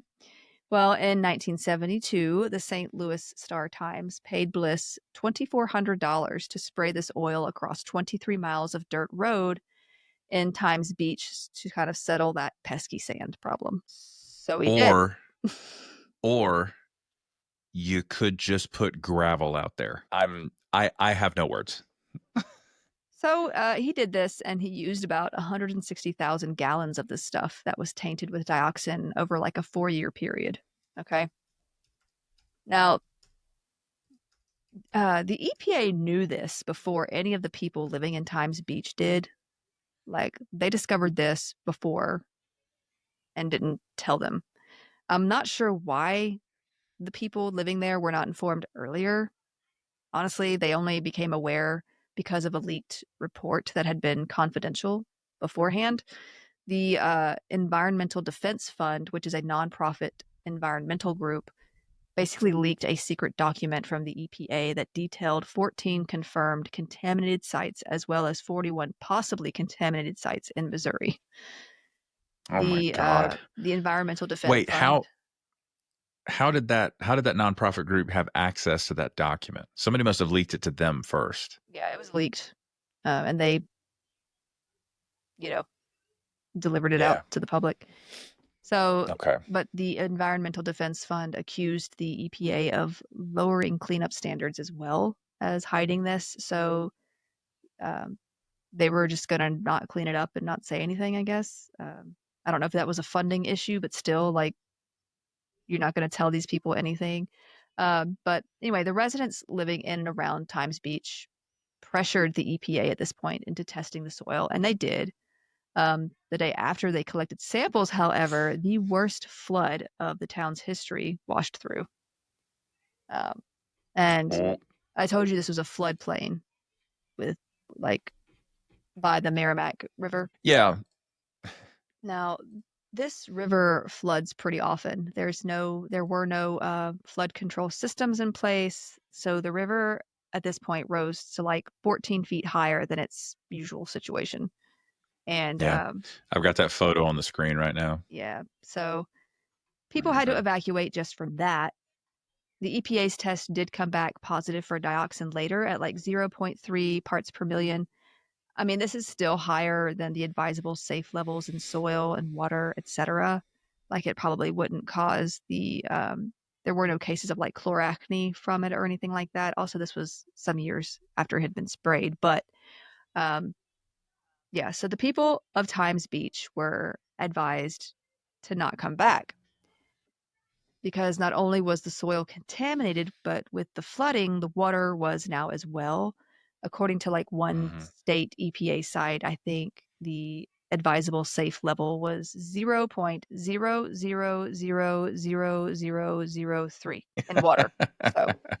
So none. Yeah. Anyway, let's round down. This was just according to like one state site. So. Now. Mercy. Yeah. This level of contamination would basically be unpredictable at this point with the flooding. So, and so would planning for cleanup once the waters receded. So the EPA announced on February 22nd, 1983, that the federal government would pay $33 million and the state $3.7 million to buy out the 800 residential homes and 30 businesses there so that the residents could be permanently relocated. Wow. Now, the relocation was done by 1985, and the town was disincorporated. There was extensive cleanup because it just made sense to build an incinerator like at the site at this point and burn every bit of dioxin contaminated materials. There were about like 265,000 tons of dioxin contaminated materials just from across the state, really. Not just from this one incident. But yeah, but these cleanup efforts were complete by 1997 with a price tag of nearly $200 million. And it's now, this area is now the Route 66 State Park, and the soil levels have been testing as safe since, at least. So, yeah. Oh, wow. Okay, so it was effective. Yeah, but if you want to know what happened to our star players in this story, I can tell you. Oh, Um, oh, please. Several bits of legislation were passed, including the Toxic Substances Control Act, to require the testing of chemicals that might be dangerous to the environment. So these are like things that are new now at this point after this situation. The response, Forgive me for interrupting. How many people did they pay to relocate there? How many was that? it was 800 residential homes Okay. and then 30 And businesses. about $33 million. They were $33 million plus 3.7 million, depending on like the. Gotcha. So 37 million. Okay. So, I'm just trying to do the math. and I'm Oh, not saying I did that everybody wrong. got, I'm sure everybody didn't get an equal amount too, because you're talking about 30 businesses too. And I'm not sure if the businesses are probably going to be more expensive because this was like a poorer area. Well, yeah. Sure. So that's about 46 grand per person on average, which, I can't imagine that is enough to replace what you lost. So, Yeah. So there was also the Resource Conservation and Recovery Act to regulate the transportation and disposal of hazardous waste, which makes sense because in the story we got this guy that's just like, I'll take it off your hands. Or the farmer that's like, yeah, you could bury it in my yard, right? Yeah. So there was also later the Comprehensive Environmental Response, Compensation, and Liability Act to create a fund for cleaning up old and abandoned sites with hazardous waste, and to also hold companies accountable for such pollution. So, like, none of this was a thing yet. So this was kind of set up after they were evacuated. And because these were finally set up, Napaco was sued by the federal government and made to repay the government for the cleanup of that one dude's farm, like property where they found the 90 barrels of waste underground. They were held accountable for that. Bliss continued to say he had no idea that the oil contained dioxin, and since there were no requirements at the time that he collected it to have its contents like on paper, like he was not charged federally at least. But he's absolutely lying. He was taken to court alongside that company in around 14,000 citizen lawsuits, though. But yeah. Now, these days, there's been some debate as to whether or not the full-on evacuation of the town was necessary and if the levels were high enough to warrant such. No one was having acute issues apart from the families from those farms. But there, could have been, or maybe some even now, long-term complications from those exposures back in the day. Also, like the entire town had been flooded anyway. I mean, those homes were pretty destroyed. I don't want anything happening in the neighborhood that I live in that would make a chemical engineer nervous. I'm not a fan. Yeah. So, one more place I want to travel to. It's in Kyrgyzstan. Mylusu. This was a mining town once used for extracting uranium for the Soviet Union, who owned it at this time. Now, between 1946 and 1968, more than 9,100 tons of uranium ore was mined and processed here by the Zapadny Mining and Chemical Combine for the Soviets' nuclear and atomic bomb programs. It was a secret site basically for the Soviets. They called it Mailbox 200. So that, if anybody was listening, it wouldn't give away where this place was. So Crimean, is it Crimean? The Crimeans? Crimean. Crimean Tatars. That's literally how it's said. German prisoners of war and Russian soldiers who were basically left in Germany at the end of World War II, just kind of got stranded there, were all forced to work in these mines. So they just sort of became slaves for these people. And the Russian soldiers as well. So they dug uranium ore out of surrounding rock and brought it to the surface, where it was crushed into this fine sand, treated with chemicals at a nearby processing plant so that it could be refined enough to use for nuclear energy as well as in weapons. Now, the mining operation did shut down in 1968, at least this specific one did. Just because it became less economical. The operators basically left behind about 23 separate uranium tailings dams and 13 uranium waste rock dumps, like just left it there. These were, you said 13 tailings dams? It was 23 separate uranium tailings dams. Wow. 13. And it was a tailings. Yeah. It was a tailings dam that killed that river, the river in Zambia that we covered last episode. Yeah. There are also 13 uranium waste rock dumps. So just like 13 sites where they just left some uranium, I guess. Now these dams too, and the dumps were poorly designed and built on the hillside above a town of about 20,000 people. I mean, you're just asking for something to happen. They weren't thinking about safety or anything like that at this time. And it's not these people from this town either. It's these people who are coming to take the uranium, right?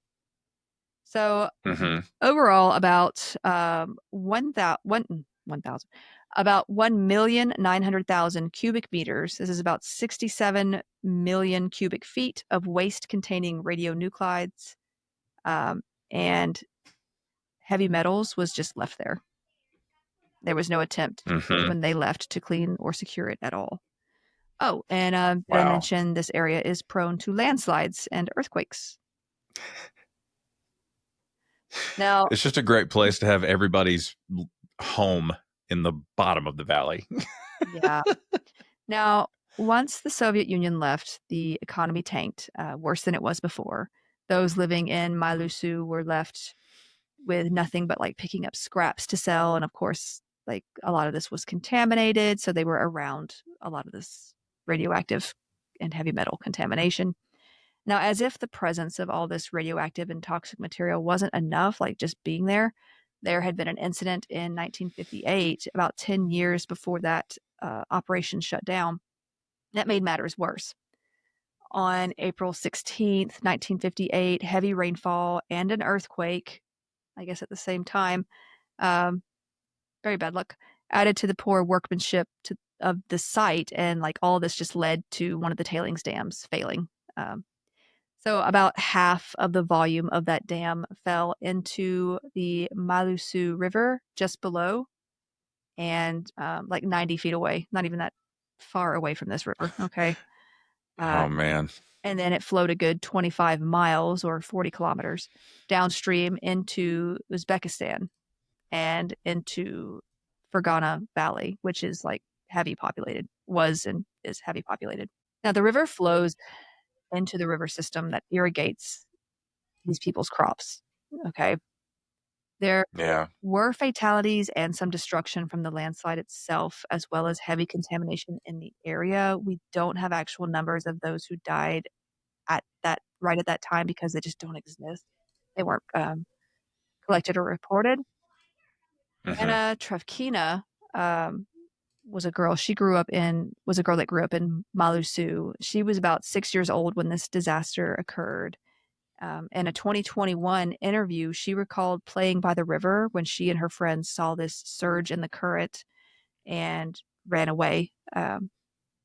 Now, she works for the medical college there now. She stated, at that time, they did not talk about these accidents. There were no reports anywhere that people died, but people died. They were buried. We remember these funerals. So, wow. A pharmacist in the hospital has said, we're full of illness. Many people have cancer, leukemia. I think this is because of the uranium, but the government never tells us anything, she says. So, well, yeah. People basically come to this particular pharmacist complaining of the same symptoms over and over, such as children who are nauseous and vomiting a lot. Health officials in Malusu say it's difficult to draw a direct link between these medical problems and the tailings sites, insisting that more monitoring is needed. Of course, there's also a local doctor that tried to blame the higher incidence in uterine cancer in women on them not having enough sex. Excuse me, sir. You can have several seats. There's one health official for you. Whew. Now, I think it's pronounced Peter Sharov. I think it's just the way they say Peter. I could be wrong, but he's a regional Piotr. coordinator. It's PETR. Mhm. So I'm just Oh, making it Peter Sharov. okay. He's a regional coordinator for Pure Earth. And they're like this non-government entity that helps with environmental things. But he did explain that the highest levels of radiation found were at the tailings site themselves, but also where people grazed their livestock, planted crops, or even played soccer. So, Wow. Since the dissolution of the Soviet Union, it was the 90s, no single company or country can really take responsibility for putting the waste there in the first place, making cleanup that much more difficult. Right. Now, Right. the head of the National Academy of Sciences, his name is Isakbek Torgiev. I'm probably butchered that. I am so sorry. But he's the head of the National Academy of Sciences Laboratory of Geoecological Monitoring, which is a very specific and cool sounding job. But he has said the frequency of disasters in Kyrgyzstan's mountains has steadily increased since 1990 as well, with more landslides joining the region's already like frequent earthquakes that happen. And with earthquakes, you're going to have more landslides as well, obviously.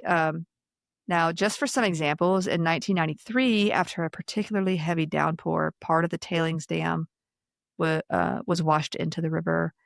In 2005, the local media reported that about 300,000 cubic meters of uranium waste fell into the Mylusu River following an earthquake. In 2008, an emergency operation moved waste to a different site when a landslide threatened to dump it into the water. In 2017, a landslide just upstream from Mylusu changed the course of the river and nearly flooded 2 tailing dams. Also, glaciers cover 4.2% of the land in Kyrgyzstan. Glaciers. Uh-oh. Now, these can often be a steady source of water. However, one impact of climate change is the transformation of glaciers into these glacial lakes and the accumulation of such mass amounts of water can lead to threats of mudslides and landslides and floods, all of which threaten the water supply and the water quality of Kyrgyzstan. So, yeah, I'm going to just pull up this. Wash all of this in, Yeah, I'm going to pull. Do you have a great graphic that you sent to me? Let me pull this up on the screen here. It shows multiple sites along the Sirdarya River. And that's actually really good because I'm about to go over some of that anyway. Now, Perfect. At Samsar, which is another site in Kyrgyzstan's southern Jalalabad, I hope I'm saying that right, I'm sorry, province, lead tailings were dumped right next to a river that typically swells with meltwater every spring. So it's not just Whoops. It's not just the Mylu-Su area; it's surrounding areas as well. So they see this kind of pollution and contamination. In fact, there are 92 mining sites with radioactive waste and heavy metals in Kyrgyzstan, many of them located on already unstable hillsides along the banks of rivers that flow into neighboring countries, like we mentioned in Uzbekistan earlier. This ultimately endangers... You said 92?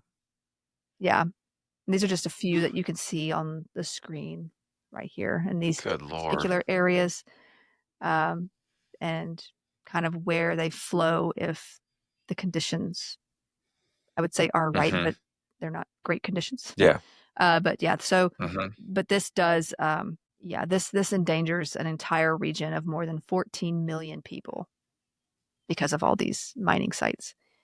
Now, some of the uranium mining sites were being worked until even 1995.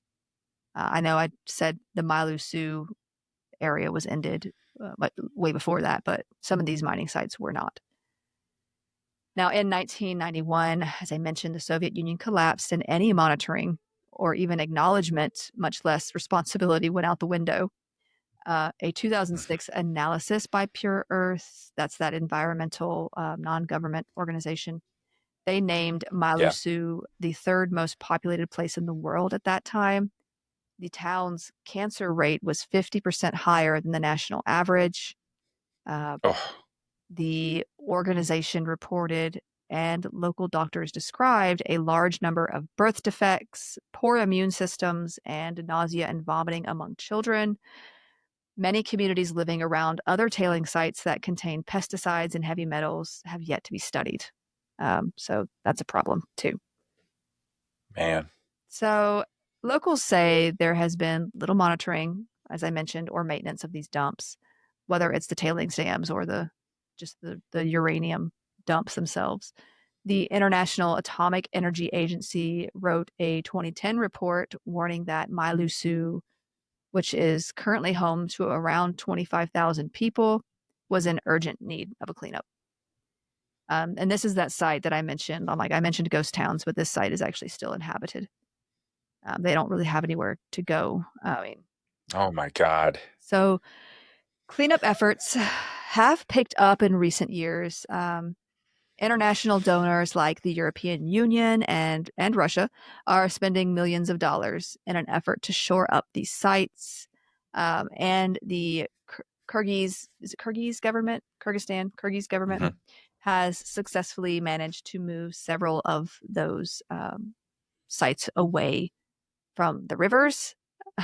But environmentalists and residents argue that efforts are moving way too slow, raising basically the prospect of another toxic landslide even during the cleanup. Only a bit of progress in terms of the people avoiding contamination has been done. Like beforehand, it was like these kids were fishing in the river and just playing near these contaminated sites. There wasn't much education to stay away from them so much. Yeah. But Pure Earth installed water filters in local schools in 2012. Signs have been added around the area warning of the danger posed by radiation um, around these tailing sites. Now, I will also say, though, that there have also been fences that have been erected around sites, but those have been like stolen to be used as scrap metal. So, like, even Oh, even while I even just while ran across a trying, photo of that. yeah, even while trying to Yeah. like fence off areas or prevent people from getting into these areas, some things have sort of prevented them from trying to do that. Hang on. I got to show you. This is a really funny photo. It's from just what you're talking about here. It's a sign that says danger radioactive, contamination. It's been like bent and rotated around. It's because somebody was trying to steal it. Yeah, because like there's people here who are so poor they try to get scrap metals and Yes. I mean, things like that. what other Yeah. choice do you have? Now the people, according to the mayor of the town, Nurlanbek Umarov, people generally know to stay away from them. Um, but a reporter who visited in July, of 2012, observed goats grazing at several sites. A local doctor and head of the Institute of Medical Problems of the Southern Branch of the National Academy of Sciences in the city of Osh, take a breath after reading that, said that health problems seemed to decrease after residents were warned to take precautions to avoid radiation exposure. So, duh, but like, we need more, there needs to be more education, but also cleanup of the area. So at least there's that, but the whole area, like I said, is still contaminated with radioactive material and heavy metals in the ground, water, livestock who graze there, the fish they catch, and the crops that they grow. And I haven't even mentioned anything about problems with bacterial infections from the water because that's there too. Basically, if you want clean water but don't have the proper filters, the water has to be collected, then filtered through cheesecloth, then left overnight to let the dust settle to the bottom. Finally, that water should be boiled. Brother. So it is a process. And I still wouldn't trust it. Yeah, if you want clean water, it's a process. But Yeah, that's a desperate situation. otherwise, My though, God. this water can be can have deadly effects. So, the World Bank, the International Atomic Energy Agency, the European Bank for Reconstruction and Development, and other international organizations are helping and funding cleanup of these sites. Between 2010 and 2012, a World Bank-led venture moved one of the most precarious of Mailusu's 23 tailing dams, or dumps, excuse me, to safer ground and reburied it at a cost of about 8.4 million US dollars. In August 2017, the Kyrgyz government ratified a framework agreement with the European Bank for Reconstruction and Development, which had been signed in January of that year. This ratification basically meant all of the basic conditions were in place for remediation work to begin at several of these uranium sites in the country. So a grant of 23 million euros, this would be about 25 million US dollars, which is the largest since the establishment of the environmental remediation account, was made to help stabilize and cover the radioactive tailings dams located along the Mailusu River.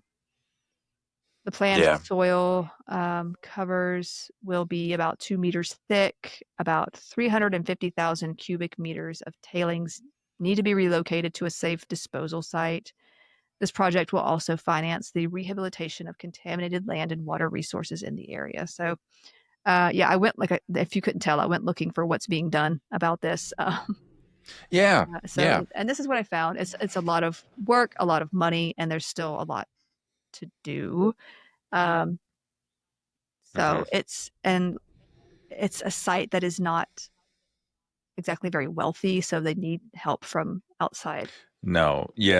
Sources. That's the sad thing about, a country like this it was part of the USSR or the Soviet Union, you say? So, I mean, the Soviet Union falls, and then, it makes me wonder what Kyrgyzstan's economy is made up of, since they're not mining uranium anymore. They don't, actually, I have an answer to that. Oh, if you will. Perfect. You're not the only king of segues.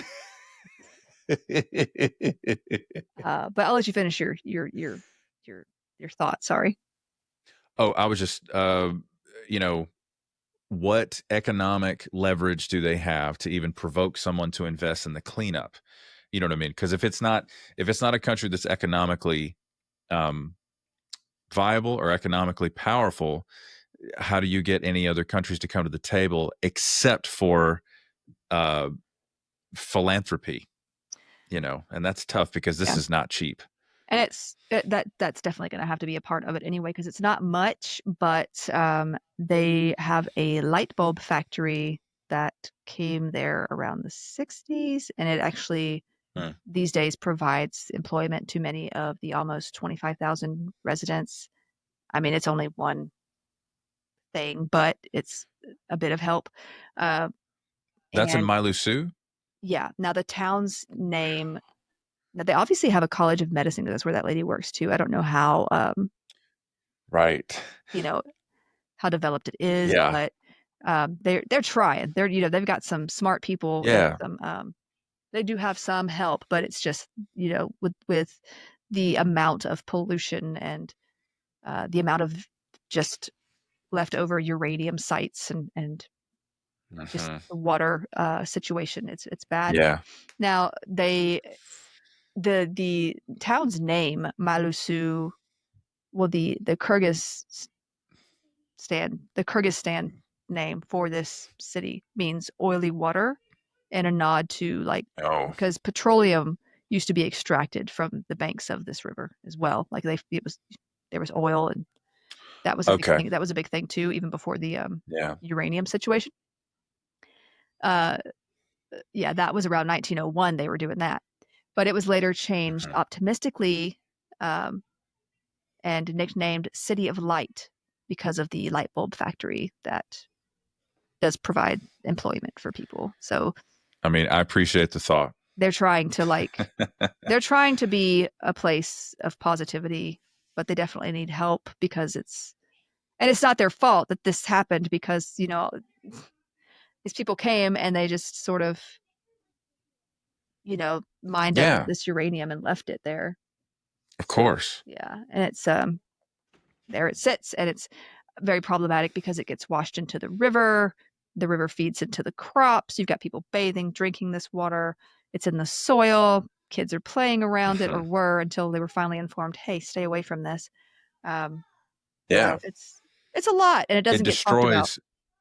Yeah, it destroys a community's ability to sustain life. Yeah. Like there's almost basically the I don't know. I know they're making efforts, but almost the best effort, I mean, the best choice may be to simply leave, to simply, like, again, but I'm thinking in American terms, like, oh, it's a super fun site. You got to evacuate the place and this is a whole compensate country, everyone who needs basically. relocation. That's not how the Kyrgyz government doesn't, they're not dealing with the same amount of resources. But the whole country has these like mining sites dotted across it. Yeah. I mean, it's not. Yeah. And we think of America. America's huge. Like it's hard to just pick up and leave here too, but it's not. These people, it's not impossible. Also, these are these people's homes. They have ties to this place. Yes. It is. There's probably more cultural stuff added to that, and like they also can't just get up and leave. They're dependent on this water system. There's a lot involved, and where are they going to go?